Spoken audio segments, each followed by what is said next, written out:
अगले जन्म में मनुष्य बनेंगे या पशु पक्षी, जानिए गरुड़ पुराण क्या कहता है।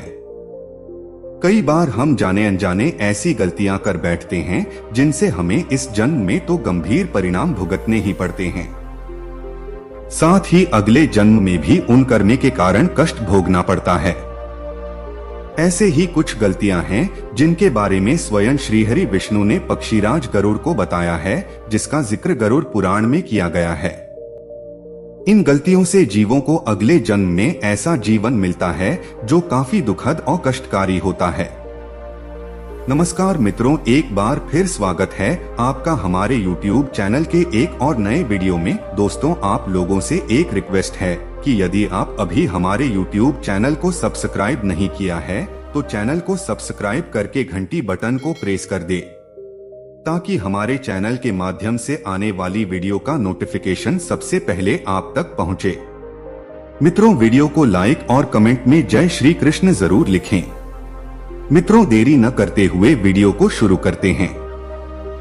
यूं तो नैतिकता और संस्कारों के आधार पर भी पर स्त्री पुरुष से संबंध बनाने को अपराध कहा गया है, लेकिन गरुड़ पुराण के अनुसार ऐसा करने वाले मनुष्यों को अगले जन्म में अरण्य तथा निर्जन वन में रहने वाले ब्रह्मा राक्षस की योनि प्राप्त होती है। वहीं ऐसे मनुष्य जो वृक्षों या सुगंधित वस्तुओं की चोरी करते हैं, उन्हें छछूंदर की योनि प्राप्त होती है। इसलिए भूलकर भी यह गलतियां नहीं करनी चाहिए। इसके अलावा भगवान श्रीहरि ने बताया कि स्त्री की हत्या करने वाला तथा गर्भपात कराने वाला पुलिंद भिल्ल होकर रोगी होता है। परस्त्रीगमन करने वाला नपुंसक और गुरु पत्नी के साथ व्यभिचार करने वाला चर्म रोगी होता है। मांस का भोजन करने वाले का अंग अत्यंत लाल होता है। मद्य पीने वाले के दांत काले होते हैं। लालचवश अभक्ष्य भक्षण करने वाले ब्राह्मण को महोदर रोग होता है। जो दूसरे को दिए बिना मिष्टान्न खाता है उसे गले में गंडमाला रोग होता है। श्राद्ध में अपवित्र अन्न देने वाला श्वेत कुष्ठी होता है। गर्व से गुरु का अपमान करने वाला मनुष्य मिर्गी का रोगी होता है। वेदशास्त्र की निंदा करने वाला निश्चित ही पांडुरोगी होता है। झूठी गवाही देने वाला गूंगा, पक्ति भेद करने वाला काना, विवाह में विघ्न करने वाला व्यक्ति ओष्ठ रहित और पुस्तक चुराने वाला जन्मांध होता है। गाय और ब्राह्मण को पैर से मारने वाला लूला लंगड़ा होता है। झूठ बोलने वाला हकलाकर बोलता है तथा झूठी बात सुनने वाला बहरा होता है। विष देने वाला मूर्ख और उन्मत्त, पागल तथा आग लगाने वाला खलवाट गंजा होता है। पल मांस बेचने वाला अभागा और दूसरे का मांस खाने वाला रोगी होता है। रत्नों का अपहरण करने वाला हीन जाति में उत्पन्न होता है।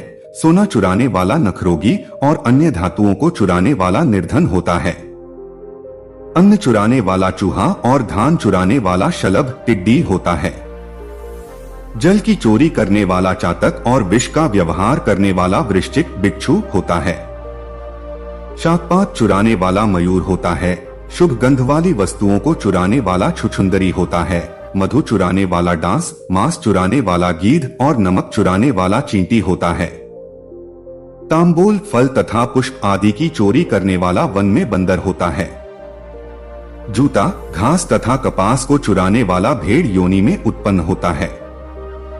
जो रौद्र कर्मों, क्रूर कर्मों से आजीविका चलाने वाला है, मार्ग में यात्रियों को लूटता है, और जो आखेट का व्यसन रखने वाला, वह कसाई के घर का बकरा होता है। विष पीकर मरने वाला पर्वत पर काला नाग होता है। जिसका स्वभाव अमर्यादित है, वह निर्जन वन में हाथी होता है।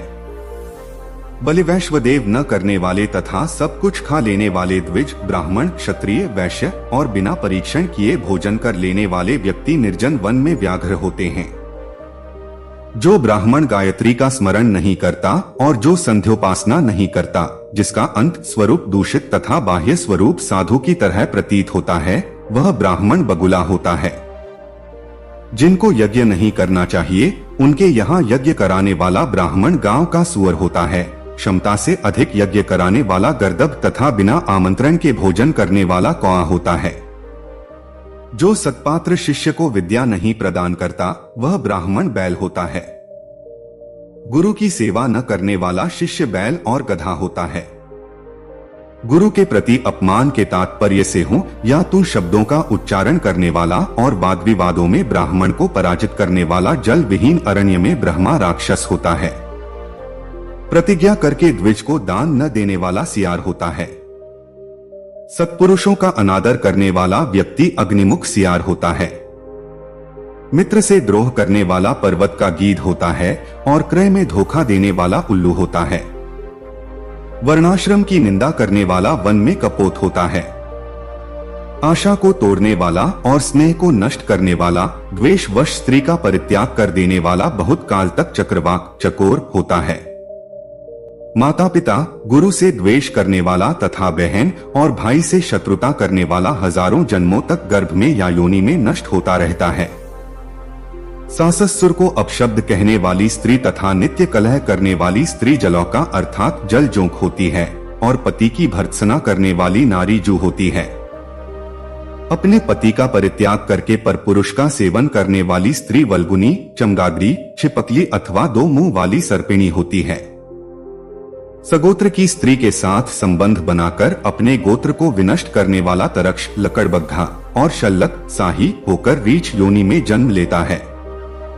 तापसी के साथ व्यभिचार करने वाला कामी पुरुष मरु प्रदेश में पिशाच होता है और अप्राप्त यौवन से संबंध करने वाला वन में अजगर होता है। गुरु पत्नी के साथ गमन की इच्छा रखने वाला मनुष्य कृकलास गिरगिट होता है। राजपत्नी के साथ गमन करने वाला ऊंट तथा मित्र की पत्नी के साथ गमन करने वाला गधा होता है। गुदा गमन करने वाला विष्ठा भोगी सुअर तथा शूद्रागामी बैल होता है। जो महाकामी होता है वह काम लंपट घोड़ा होता है। किसी के मरना शौच में एक आध शाह तक भोजन करने वाला कुत्ता होता है। ददेव द्रव्य भोक्ता देवलक ब्राह्मण मुर्गे की योनि प्राप्त करता है। जो ब्राह्मणधम द्रव्यार्जन के लिए देवता की पूजा करता है वह देवलक कहलाता है। वह देव कार्य तथा पितृकार्य के लिए निंदनीय है। महापातक से प्राप्त अत्यंत घोर एवं दारुण नरकों का भोग प्राप्त करके महापात की व्यक्ति कर्म के क्षय होने पर पुनः इस मर्त्य लोक में जन्म लेते हैं। ब्रह्महत्यारा गधा, ऊंट और महिषी की योनि प्राप्त करता है तथा सुरापान करने वाला भेड़िया, कुत्ता एवं सियार की योनि में जाते हैं। स्वर्ण चुराने वाला कृमि, कीट तथा पतंग की योनि प्राप्त करता है। गुरु पत्नी के साथ गमन करने वाला क्रमश तृण, गुल्म तथा लता होता है। परस्त्री का हरण करने वाला, धरोहर का हरण करने वाला तथा ब्राह्मण के धन का अपहरण करने वाला ब्रह्मरास होता है। ब्राह्मण का धन कपट स्नेह से खाने वाला 7 पीढ़ियों तक अपने कुल का विनाश करता है और बलात्कार तथा चोरी के द्वारा खाने पर जब तक चंद्रमा और तारकों की स्थिति होती है तब तक वह अपने कुल को जलाता है। लोहे और पत्थरों के चूर्ण तथा विष को व्यक्ति पचा सकता है, पर तीनों लोकों में सा कौन व्यक्ति है जो ब्रह्मस्व ब्राह्मण के धन को पचा सकता है। ब्राह्मण के धन से पोषित की गई सेना तथा वाहन युद्ध काल में बालू से बने सेतु बांध के समान नष्ट भ्रष्ट हो जाते हैं। देवद्रव्य का उपभोग करने से अथवा ब्रह्मस्वरूप का हरण करने से ब्राह्मण का अतिक्रमण करने से कुल पतित हो जाते हैं। गरुड़ पुराण के अनुसार हत्या, खास तौर पर किसी ज्ञानी व्यक्ति और धर्म के काम में लगे हुए व्यक्ति के प्राण हरण करने वाला व्यक्ति अगले जन्म में मृग, अश्व तथा ऊंट की योनि को प्राप्त कर दुख भोगता है। वहीं जो मनुष्य सोने तथा सोने के आभूषणों की चोरी करता है वह अगले जन्म में कृमिकीट पतंग की योनि में जन्म लेता है। इसलिए भूलकर भी ऐसे कार्य नहीं करने चाहिए। गरुड़ पुराण के अनुसार ऐसे मनुष्य जो दूसरे के धन धान्य की चोरी करते हैं वह पाप के भागी होते हैं। किसी की धन संपत्ति का हरण करने वाला अगले जन्म में चूहे की योनि में जन्म लेता है। इसके अलावा दूसरों का वाहन चोरी करने वाला जातक अगले जन्म में ऊंट की योनि प्राप्त करता है। गरुड़ पुराण के अनुसार ऐसे मनुष्य जो दूसरों के फल फूल चुरा कर खाते हैं वह अगले जन्म में बंदर की योनि प्राप्त करते हैं, क्योंकि उनकी अभिलाषा चोरी के फल की रहती है। वहीं जो मनुष्य बिना मंत्रों का उच्चारण किए या फिर बिना ईश्वर का ध्यान और स्मरण किए भोजन करते हैं वह अगले जन्म में कौए बनते हैं। इसलिए भोजन करने से पहले ईश्वर और पितरों का ध्यान अवश्य करना चाहिए। अगले और पिछले जन्म के बारे में जानने की उत्सुकता अधिकांश लोगों में होती है। इसे जानने के कुछ तरीके धर्म पुराणों में बताए भी गए हैं। महापुराण गरुड़ पुराण की ही बात करें तो इसमें मनुष्य के हर कर्म का लेखा जोखा दिया गया है, जो न केवल उसके पाप पुण्य का निर्धारण करते हैं, बल्कि मरने के बाद मिलने वाली सजा और अगले जन्म की योनि तक के बारे में बताते हैं। आमतौर पर अगले जन्म को लेकर लोगों के मन में यह जानने की जिज्ञासा होती है कि वे किस योनि में जन्म लेंगे, यानी कि मनुष्य बनेंगे या पशु, कीड़े मकोड़े। यदि इंसान बनेंगे तो महिला के रूप में जन्म लेंगे या पुरुष के रूप में। इस बारे में गरुड़ पुराण में बताया गया है। अगले जन्म में स्त्री का रूप होगा या पुरुष का। आमतौर पर अगले जन्म को लेकर लोगों के मन में यह जानने की उत्सुकता होती है कि वह किसी योनि में जन्म लेने वाले हैं, यानी कि मनुष्य होंगे या फिर पशु पक्षी, कीड़े मकोड़े आदि। अगर इंसान बनेंगे तो महिला के रूप में जन्म होगा या फिर पुरुष के रूप में होगा। इस बारे में गरुड़ पुराण में विस्तार से बताया गया है। एक, अगर पुरुष अक्सर महिला की तरह व्यवहार करता है, ऐसे आचरण करता है जो महिलाओं को करनी चाहिए, तो पुरुष की आत्मा अगले जन्म में महिला का रूप ले लेती है। 2, इसी तरह मरते समय व्यक्ति की आसक्ति किस चीज में होती है, यह भी उसके पाप पुण्य, स्वर्ग नरक के साथ साथ अगले जन्म की योनि का भी निर्धारण कर देती है। अगर किसी पुरुष की मरते समय आसक्ति किसी महिला में होती है, तुम्हें अगले जन्म में महिला के रूप में जन्म लेता है।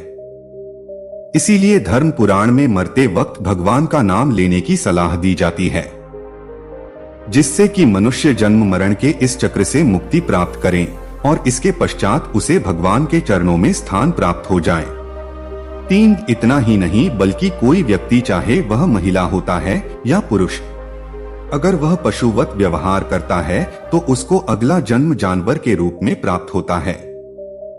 पशुवत व्यवहार से मतलब होता है कि ऐसी चीजें सेवन करना जो पशु पक्षी करते हैं, या फिर पशु पक्षियों की तरह आचार व्यवहार करने से भी होता है। दोस्तों, वीडियो के अंत में आप लोगों से रिक्वेस्ट ही है कि अगर आपको यह वीडियो जरा सा भी अच्छा लगा हो तो मेरे चैनल को सब्सक्राइब, वीडियो को एक लाइक करके कमेंट में जय श्री कृष्ण जरूर लिखें। मिलते हैं एक नए वीडियो, एक नई जानकारी के साथ। मित्रों, वीडियो को पूरा देखने के लिए बहुत बहुत धन्यवाद।